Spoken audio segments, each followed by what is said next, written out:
એક દિવસ હું હરિધામની ધરતી પર હિંચકા પર બેઠો હતો. જ્યારે બપોરના સમયે હું હિંચકા પર બેઠો હોય એટલે ગુરુહરિ ત્યાંથી પસાર થતા હોય એટલે મારી જોડે આનંદ કરતા કરતા જાય. મેં તે દિવસે કોઈ રિપ્લાય ના આપ્યો એટલે પછી થોડી વાર થઈ અને બપોરનો સમય હતો. ગુરુહરિ મારી પાસે આવ્યા. મને કે કેમ આજે શું કરે છે? મેં કહ્યું કશું જ નથી. એટલે ફરી પાછું એમને પૂછ્યું કે શું કરે છે? હું કશું જવાબ ના આપ્યો. મને કે કંઈક આજે છે તને. હું કાંઈ નહીં, બસ હવે સેવા કરવાની ઈચ્છા નથી થતી. પછી જે એમણે મને ધીમે રહીને જે માર્ગ બતાવ્યો ને એ મન બુદ્ધિના સમર્પણનો માર્ગ બતાવ્યો.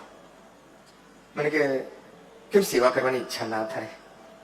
તો કે કંટાળો આવે છે, કારણ કે પોતાના મનનું ધાર્યું ના થાય એટલે આપણને દુઃખ થાય.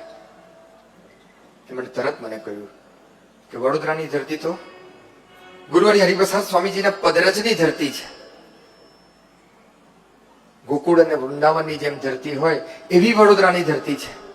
એક એક પોળમાં, એક એક જગ્યાએ રિક્ષાથી માંડીને, બસથી માંડીને, ગાડીથી માંડીને બધું જ ગ્રહણ કરીને ગુરુહરિ હરિપ્રસાદ સ્વામીજી વડોદરાની ધરતી ઉપર વિચરણ કર્યું છે. એક એક ભક્તોના ઝૂંપડે, એક એક ભક્તોના નાના નાના ઘરોમાં પણ ગુરુહરિ હરિપ્રસાદ સ્વામી ગયા છે. એ વાતને વિચાર, એ વાતને વાગોળ, અને એ વાત વાગોડીશ ને તો તને કંટાળો નહીં આવે. આપણને એવું હોય કે મારા મનનું ધાર્યું થાય ને એ જ સત્સંગ. પણ એમણે જે સત્સંગની સાચી દિશ બતાવી, સાચી રીત બતાવી,